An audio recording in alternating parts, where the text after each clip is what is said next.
aku selalu ngalamin mual itu sepanjang hari dalam.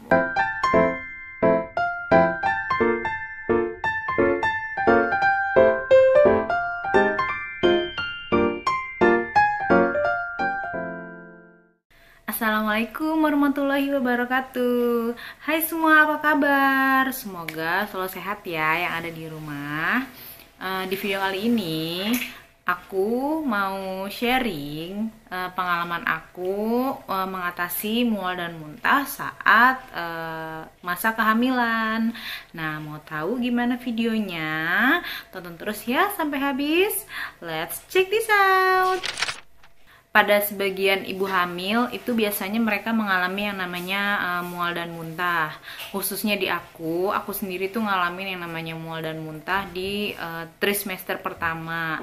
Nah, biasanya mual dan muntah ini itu terjadi karena adanya perubahan fisik dan perubahan kadar hormon di dalam tubuh.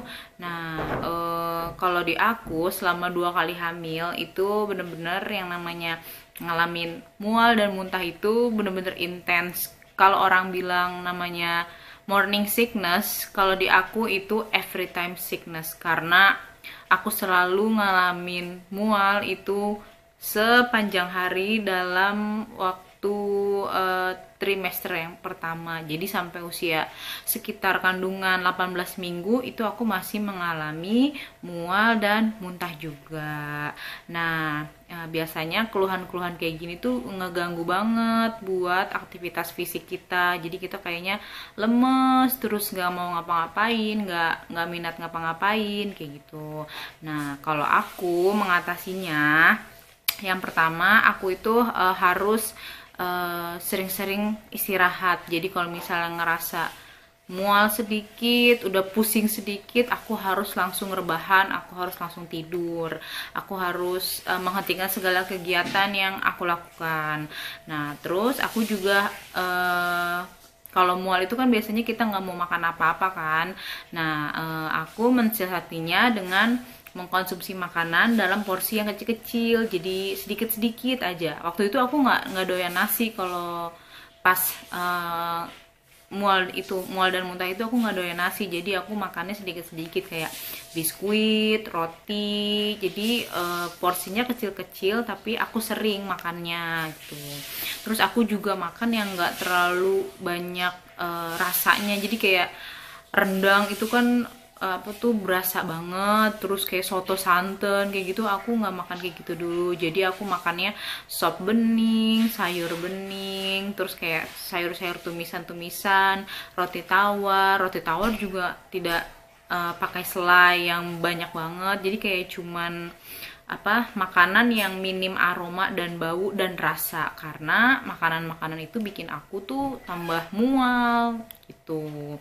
Nah, terus aku juga selalu pakai pakaian yang nyaman, karena kalau kita pakai pakaian yang ketat terus bahannya panas itu tuh bikin kita tuh jadi kayak jadi gerah sendiri. Jadi kita nggak bingung sih, maksudnya badannya jadi kayak nggak support gitu loh, kayak kita ngerasa rungsing sendiri. Jadi aku memakai baju yang nyaman, yang karet pinggangnya tidak terlalu ketat. Kalau misalnya pakai celana atau pakai daster langsung enak gitu, panjang dari atas sampai bawah.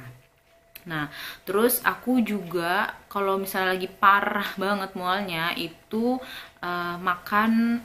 minum air jahe. Karena nggak tahu kenapa asal minum air jahe itu rasanya perut aku tuh kayak enak gitu, lebih lebih anget, terus tenggorokan juga kayak lebih enak aja gitu nelennya. Nah, jadi aku mensiasatinya dengan bikin air jahe, bener-bener air jahe jahe direbus, nggak pakai gula, nggak pakai apapun, jahe direbus aja sampai airnya itu berwarna kecoklatan. Nah, terus aku juga ngurangin makanan-makanan yang berlemak, misalnya kayak gorengan kayak gitu. Aku nggak makan gorengan sama sekali, bukan sama sekali sih, kayak ngurang-ngurangin gitu, karena itu tuh bisa menimbulkan mual sama diri kita, karena kan di mulut tuh gimana gitu ya, nempel-nempel gitu kan, berminyak. Jadi sebisa mungkin aku menghindari makanan itu tuh. Nah terus apa namanya, biasanya tuh kayak mual dan muntah itu tuh memang hal yang biasa ya untuk ibu hamil, apalagi ibu-ibu hamil yang di trimester yang pertama. Cuman kita jangan sampai lalai, jangan sampai kita terbawa, oh nggak apa-apa kok ini udah biasa. Jangan sampai kayak gitu, karena ada beberapa tanda kegawat daruratan yang harus kita waspadai. Ini based on aku curhat sama dokter dan ibu bidan yang selalu rutin kontrol aku selama kehamilan dari awal sampai akhir. Jadi yang pertama itu, kalau misalnya kita mual dan muntah terus menyebabkan kita sampai lemes banget, sampai nggak bisa berdiri, sampai nggak bisa bangun, itu udah tanda-tanda kegawat daruratan dan harus segera ke rumah sakit ya. Kalau misalnya lemes banget, nggak bisa berdiri, nggak bisa jalan sama sekali, itu udah harus ke rumah sakit. Terus sakit yang amat sangat di perut. Jadi kalau misalnya kita ngerasa perutnya tuh nyeri gitu, yang nggak tertahankan, itu juga harus segera pergi ke dokter. Nah terus juga urin air pipis kita itu warnanya pekat, jadi kayak coklat gitu loh, kan biasanya kan air pipis tuh warnanya putih bening gitu ya. Nah kalau pipis kita tuh warnanya coklat pekat, terus kita tidak pipis selama 8 jam, itu tandanya kita dehidrasi dan harus banget wajib pergi ke rumah sakit gitu. Nah terus kita sampai nggak bisa konsumsi makanan apapun dalam waktu 24 jam, itu juga salah satu tanda yang harus diwaspadai. Jadi selama 24 jam kita makan keluar lagi itu harus segera dibawa ke rumah sakit. Nah yang paling parah adalah demam dan muntah darah. Kalau misalnya kalian bunda-bunda lagi hamil terus ngalamin mual dan muntah terus disertai dengan demam dan muntah darah, itu wajib nggak usah pakai tanya sana sini, langsung berangkat ke rumah sakit.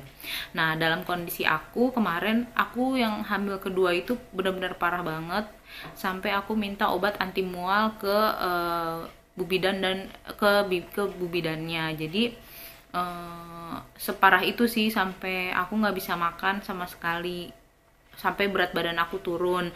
Nah tapi alhamdulillah semenjak konsumsi pil anti mual itu cuman 2 kali konsumsi sih kayaknya, karena itu nggak tertahankan banget mual dan pusingnya.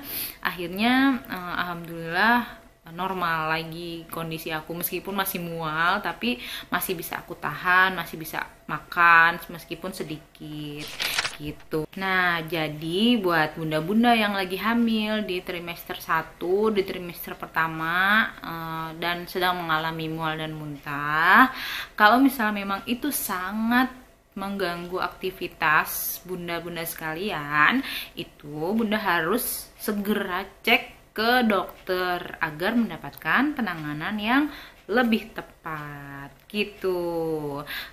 Segitu aja sharing dari aku terkait dengan cara aku mengatasi mual dan muntah selama kehamilan. Nah kalau bunda-bunda semuanya gimana cara ampuh untuk mengatasi mual dan muntah di saat kehamilan? Boleh dong cerita di kolom komen ya, biar kita semua tahu gimana kita bisa mengatasi mual dan muntah saat hamil. Terima kasih sudah menonton videonya. Jangan lupa di like, share, dan di subscribe ya channel YouTube aku, karena subscribe itu gratis. See you on my next video. Bye. Assalamualaikum.